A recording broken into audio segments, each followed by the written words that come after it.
Welcome back from that short commercial break. Thanks for keeping it FUFA TV. You are still watching the FUFA TV exclusives. We are here at the Open head offices at First Street along Ginger Road, and same time it is also the head offices for Chint, the official sponsors of KCCF Football Club Open.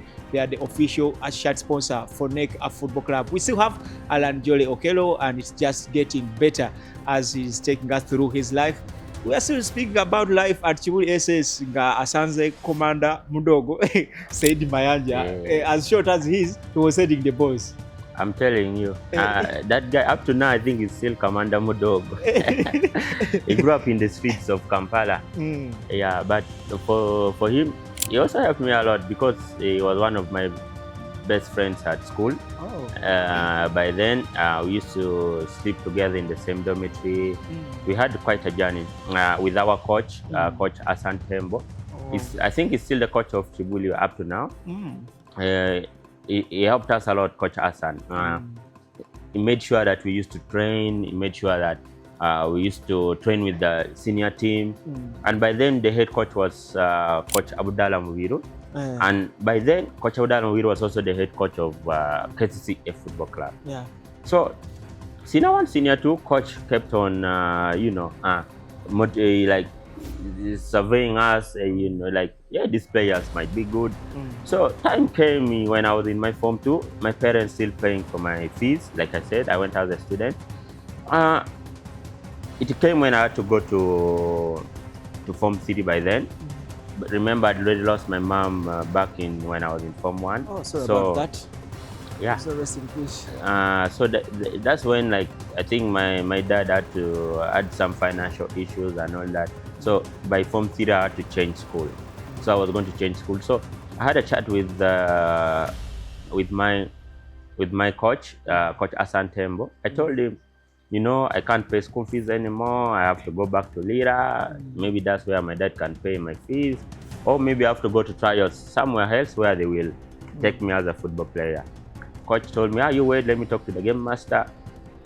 So when they went and talked to the game master, they said, okay, you let him to start paying a half of the bursary.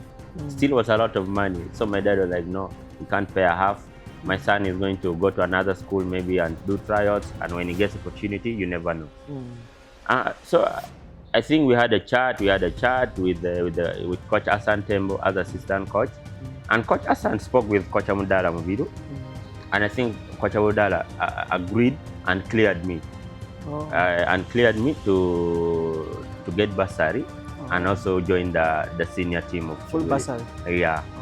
So that's my Form 3. That's when I got bursary at Kibuli, and that 1 year I was training with the senior team, trying to balance. But I remember that year I didn't make it to the senior squad because that year Kibuli was going to Gulu for the post-primary. I mean, not post-primary, for the Coca-Cola. Yeah. Yes. So Kibuli won the championship that year, and most of the players were in Form 6, so they left. So the next year, do you remember any of those of the players that were in that team? Yeah, I remember great players. Timothy Awanyi. There was Timothy Awanyi. There was Nafian. Alionzi. Yeah, Alionzi was the goalkeeper. By then, there was Steven Mukwala.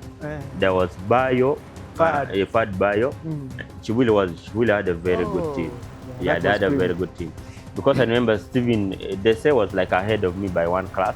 So even the next year when I joined the senior team and my Form 4, when I went for Coca-Cola for my first tournament, I was still in the same team with Bayo, Steven. Yeah, I think Kibuli had really great players, and there was a lot of competition. Because I remember there was a tournament by then, we used to call it the Omea tournament. Yeah, Kibuli used to take 2 teams, Team B and Team A. Yeah. We, the young kids, we used to play for Team B. But trust me, most of the time when we play Team A, we beat them. You used to beat Team A 4-0, 3-0. But this team was like the champion of the Coca-Cola here before. So that's how Coach Abdallah started to use me in the senior team. So I remember when we went to Oima with my Form 4, when we went to Oima, that's my first Coca-Cola. I remember we had a great tournament. We were beaten by Chitende in the semi-finals. I remember by then. So lucky enough, you know, in this career you need some luck sometimes. So lucky enough, FUFA introduced the FUFA Under 17 Juniors League. So that's when, and by then, like I said, Coach Abdallah was the head coach of KCCA. So KCCA had to look for young players to play for them. Lucky enough, Coach Abdallah registered me to go to go and play for KCCA junior team. Yeah, but before me joining KCCA, you know, like my coach Allan is a very good fan of SC Villa. Oh. Yeah, that's before deciding and say, okay, let my boys go to KCCA. Because I was the only one who actually joined the KCCA out of all the players, out of Mayanja and Chamba. Yeah. Because when we went to, I remember when we went to Villa for trials, we went there the first day of trials. We were seeing huge people, big people. We're like, is FUFA saying under 17 or is it reserve team? Because the first year, I remember FUFA changed and said, okay, this is the reserve team of the year before naming it under 17. Under 17. Yeah. Because there are those guys that were even beyond 17. They used to play. So they used to say reserve team, and it was okay by then. So I remember I went to Villa, my first day for trials at Villa. I didn't even get any chance to enter the pitch. Me and Mayanja, we just played the Kanyumba there. So by then, the under 17 coach of Villa was called Coach Sozi. Philip Sozi, yeah. So he told our coach that, you have brought for me these young kids for what? Actually, these ones are going to knock him and nothing will happen. The first story, people used to tell us that you were rejected at SC Villa because of the size. Yeah. It was true. It's true. I left. I didn't join Villa because of my size. I was so small. Me and Mayanja, we were so small. And Villa by then, they had players with good body and all that. We were quite talented, but our size didn't do us any favor. So the next day, Coach said, you guys come back tomorrow, we'll get a chance. So we come back. You know, like I said, my commander Mudogo, Mayanja, we used to work together. He had to quarrel so for us to get a chance to play. So Coach said, these kids have words. Let them play. We were given 3 minutes, me and Mayanja, to play. We said, now we told the coach, now you give us 3 minutes, how are we going to show that we are good enough? In these 3 minutes, we might touch the ball only 3 times. The next day, Commander Mudogo told me, I'm not going back. Those people don't respect us. They don't give, at least let me play 45 minutes. And you say, I'm not good enough. So I also said, if Commander Mudogo says I'm not going back, I'm also not going back. At SC Villa. Yeah, so we didn't go back to SC Villa. And that's how SC Villa missed the opportunity to sign us. Yeah. Because SC Villa was really a good team by then. And it was either between SC Villa and KCCA. So we went back. So we had a tournament of Senior 1, Senior 2. By then I was in Senior 4. In the tournament we played in Oima. By then there was also KCC physics coach, Coach Malenga Richard. So he saw us, like, Coach Abdallah, why don't you bring these boys? This boy, because I'm the only one who went to for the Coca-Cola among me and Mayanja. Because Mayanja by then after Form 4, he missed his chance to go for Coca-Cola. So he went to another school. He went to Kawempe. Muslim. Yeah, Kawempe Muslim. That's when he started having a chance to play. At Kibuli, he didn't get his chance to play. The competition was tight. Yeah. Even me, I was lucky that Coach Abdallah saw me and he got interested in me. Because by then, Coach Abdallah had a tactic and a strategy of long balls. And I was a very, very good player who could make good long balls and very accurate. For me, I could just kick my ball there and I was like, I've kicked out. And then I see my sprinters, Bayo and Mukwala. They've reached the ball, they're scoring. I used to make a lot of assists by then. So that's how Coach Abdallah got interested in me and gave me the chance to play for Kibuli senior team.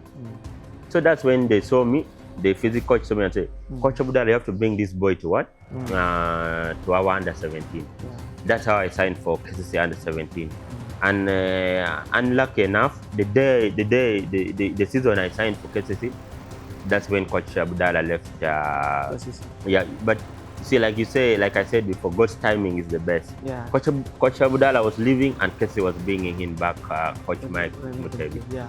And Coach Mike Mutebi was so interesting. I think in part of his contract was to invest into this junior team and make sure that KCC promotes a lot of junior players, and KCC gets a lot and hand a lot from these junior players. Okay. And thank God we didn't disappoint Coach Mike, because every training session for the under 17, Coach Mike never used to miss. Whatever the senior team is going to do, the junior team is doing. So we had all the the strategy, the way coach wants us to play in the senior team. So that helped us a lot. We played only 1 year in the juniors league, and the next year we had to sign for the senior team. Yeah, that's how Coach Abudala came into picture, by promoting me from the junior team of Kibuli to giving me opportunity in the senior team of Kibuli. Yeah. Well, that is the story at Kibuli SS. Remember, these guys, as we leave Kibuli SS, what was your major rivalry in Kampala, the school that you used to compete with? Kibuli, was it Kolo SS, Kolo High, or Kampala? Kibuli, we had a very big derby with Kakungulu, Jesus school. Yeah, if Kakungulu, the one of Kibuli still. Yeah, Kakungulu Memorial. Memorial. Yeah, it was the biggest derby. We used to play in Kampala region.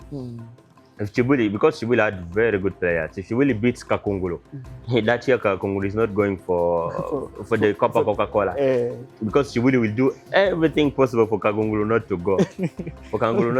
Yeah. So what Kakungulu could do is for them to get a draw with Kibuli, so that maybe they go as the second. Yeah, but it was really quite a journey, because I remember the last time we played against Kakungulu, those of Chiza got a draw. We had celebrate because we are so near to each other. We had celebrations in Kakungulu. These people even slaughtered the cow for getting a draw with Kibuli. Yeah, but because Kibuli had really a great team, and it was Kakungulu. Usually they never had any chance against Kibuli to win games. Okay. But it was quite a great derby that students used to come to watch. You play in the neutral ground, but in the neutral ground, any team that wins will not win with the other team, will beat them with stones. Okay. Yeah, so these rivals used to motivate us as players. Okay. That day you go and play Kakungulu, you have to make sure you win. Yeah. And of course, Allan, let's go back to where the journey, it all started. Lira. Yeah. Peter Otai always calls you the boy from Bar in Lira. Pass to Allan Okello. Here goes Okello! The boy from Bar does it again! So, Okello, it's Okello! The boy from Bar in Lira! The prince from Lago scores in this one! Is this where Allan Okello comes from, and how was life at home growing up? Yeah, I come from my background. It's from a rooted south, Bar. Lira City, but more so I grew up in the streets of Lira. If you know the main market of Lira, you just go there in the main market and ask where is Allan Okello's home. They will show you, and we are just opposite, because that's where I grew up, in the streets of Lira. But my village is in Bar. We say Baria Bolet. Yeah, so I don't know how I got to know this, but it used to make me so happy whenever he's doing the commentary and I hear this. It gives me happiness that I'm able to represent my home ground. You know, yeah. When I hear that, I also something that comes in my mind is when I hear commentators when they are commentating about Sadio Mane, that the boy from Bambali. So even Allan Okello, the boy from Bar. Yeah. It's really this commentary. Most of the time you don't listen when you're at the field of play. It's obviously after the match is done, then you go and listen Peter Tai. I don't know where he got his notes, but it's really incredible. It was a tough journey from Lira. Tough journey. The good thing is I came from a footballing background, a family of footballers. My uncle played football, my dad played football. Big teams in Lira, in the northern region. Because I remember my dad, I even have a photo of my dad when he was playing for Pamba. Yeah, by then there was a club called Pamba in Lira. They were playing in the Super League. Now is UPL by then. My dad being a footballer and my uncles being footballers, they supported me. It was quite a journey. Yeah. They made sure they provided for me everything I needed for football, football boots, the balls as a player. So it was quite a journey that my uncle sacrificed a lot for me and my brother to make sure that I reach where I am today. I always say this story that as a young kid, by then, I used to think it was punishment. Because by then, a young kid at 8, 7 years, 10 years, I'm going for road work with my uncle, 5 in the morning, 6 in the morning. My uncle telling me that I have to reach the pitch before him when he's riding a bicycle. You know, it's quite a journey. I remember one time, my first time to come to Kampala, my first ever time to come to Kampala. My uncle was in Makerere by then, Makerere University. He brought me to Kampala to have some look at how Kampala is. And I remember by then he used to play the university league. Yeah. So he went for training with his friends, his teammates. I went with him. The first day we trained together with my uncle, with his fellow teammates of the university. Yeah. I was dribbling each and everyone, but the guys were like, Bob, this kid is good, this kid is good. And I think it motivated my uncle to keep on, training me so that I get an extra mile good. And just know every skill I know, everything I know about to do with the ball, I was trained by my uncle. He sacrificed a lot of time to make sure that I have a career in football. And hopefully, I believe he's not disappointed and he's proud of me. Everyone needs an uncle like Bob Obira. Whatever I did for Allan Jolly Okello, you will get to know more about that when we return. But allow us to take a short commercial break. When we return, we shall be speaking more about Allan Okello's family, specifically about Coach Bob Obira. Is football just stopping on Bob Obira and Allan Okello and his father? Oh, it goes even beyond those 3 individuals, but part of the family. We are coming back. Stay tuned to FUFA TV.